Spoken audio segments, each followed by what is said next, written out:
বাঁধাকপি আর মুরগির মাংসের কম্বিনেশনটা যে এত মজার হয়, না খেলে তো কেউ বুঝবেনই না।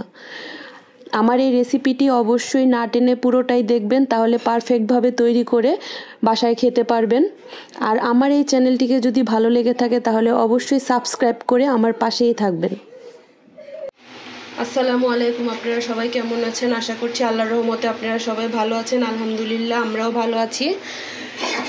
আজকে সহজ আরেকটি রেসিপি নিয়ে আপনাদের সাথে হাজির হয়ে গেলাম। আজকে তৈরি করব মুরগির মাংস দিয়ে বাঁধাকপি। তো এই চিকেন দিয়ে বাঁধাকপিটা কিন্তু খুবই টেস্টি হয়। তো আমি মূল রান্নায় চলে যাচ্ছি। এখানে আমি একটা চুলায় প্যান বসিয়ে দিয়েছি। এখন আমি এখানে দিয়ে দিচ্ছি পরিমাণ মতো সয়াবিন তেল। তারপর এটাতে দিয়ে দিচ্ছি আমি 1 কাপ পরিমাণ পেঁয়াজ কুচি।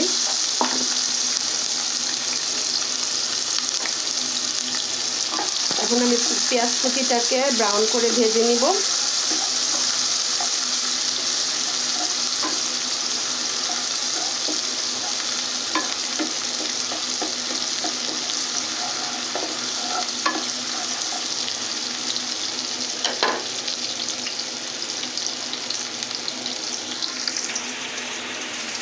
এই পেঁয়াজ কুচিটা আমার কিন্তু লাইট ব্রাউন হয়ে এসেছে। এখন আমি মাংসের সবগুলো মশলা এখন দিয়ে দিব।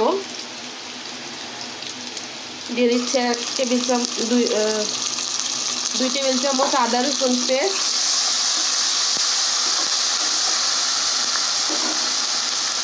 এখন আমি সব গুঁড়া মশলা দিয়ে দিব। তো এটাতে আমি একটু পানি দিয়ে নিচ্ছি যেন মশলাটা পুড়ে না যায়। এখন আমি একে একে সব মশলা দিয়ে দিব। 1 চামচ পরিমাণ লাল মরিচের গুঁড়া, 1 চামচ হলুদ গুঁড়ো,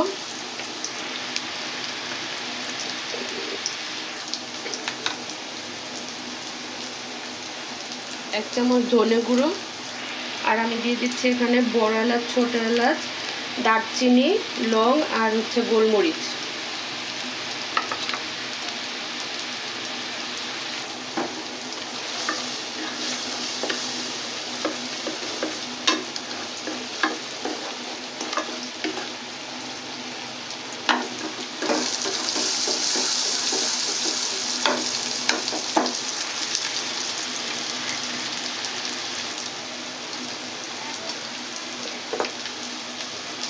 এখন দিয়ে দিচ্ছি পরিমাণ মতো লবণ। ভালো মতো মশলাটাকে কষিয়ে নিব। তারপর আমি এটাতে চিকেনটা দিয়ে দিব।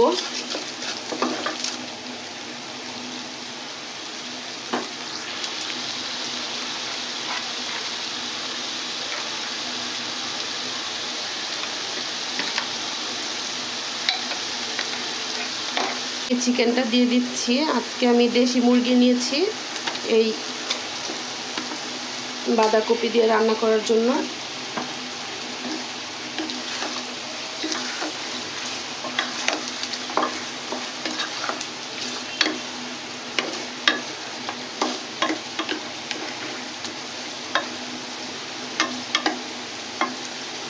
দিয়ে দিচ্ছি 1 চামচ জিরা গুঁড়ো।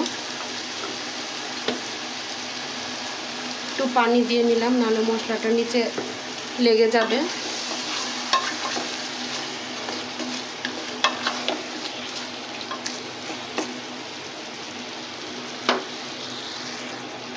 যেহেতু এটা দেশি মুরগি, তো আমি এখানে 5 মিনিটের জন্য এটা একটু ঢেকে দিব।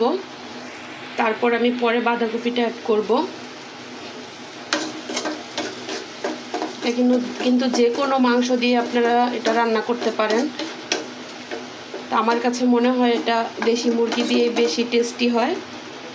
তারপর চাইলে আপনারা অন্যান্য চিকেন দিয়েও করতে পারেন এটা। তো এখন আমি 5 মিনিট না, প্রায় 15-20 মিনিট পর ঢাকনাটা তুললাম, কারণ মাংসটা না হলে সিদ্ধ হবে না। এখন চিকেনটা কিন্তু পুরোপুরি কুক হয়ে গিয়েছে, মোটামুটি মানে 60% কুক হয়েছে। এখন আমি এটাতে দিয়ে দিব বাঁধাকপি। এখন যেহেতু বাঁধাকপিগুলো কচি, তাই বাঁধাকপিটাকে আমি আর ভাপ দিয়ে নেই নাই।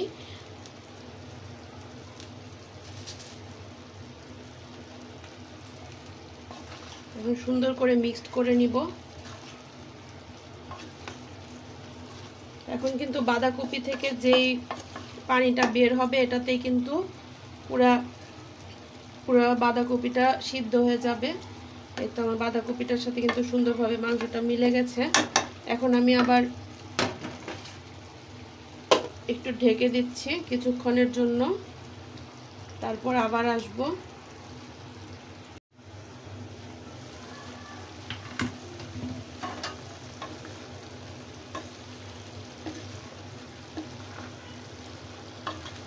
বেশ খানিকটা কিন্তু পানি উঠে গেছে। এখন আমার পানিটাকে শুকাতে হবে, নাহলে মাংসটা গলে যাবে। এখন আর আমার ঢাকনা দেওয়া যাবে না। এখন আমি এটাতে ঢাকনা না দিয়ে এখন এটাকে আমি ভালো মতো পানিটা শুকিয়ে নিব, ভালো মতো ভাজা ভাজা করে নিব। তেল উপরে চলে আসলেই কিন্তু আমার রান্নাটা কমপ্লিট হয়ে যাবে। তারপর এটাতে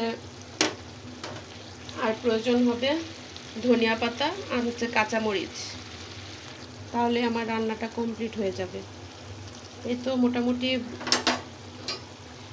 অনেকখানি হয়ে এসেছে। এই হচ্ছে আমার চিকেন বাঁধাকপিটার ফাইনাল লুক। দেখেন কিন্তু খুবই চমৎকার হয়েছে কালারটা, আর এটার স্বাদটা কিন্তু হয়েছে দুর্দান্ত। এত টেস্টি একটি খাবার। এই বাঁধাকপির সিজনে কিন্তু অবশ্যই এই রেসিপিটি করে আপনারা নিজেরা এবং পরিবারকে নিয়ে খেতে ভুলবেন না।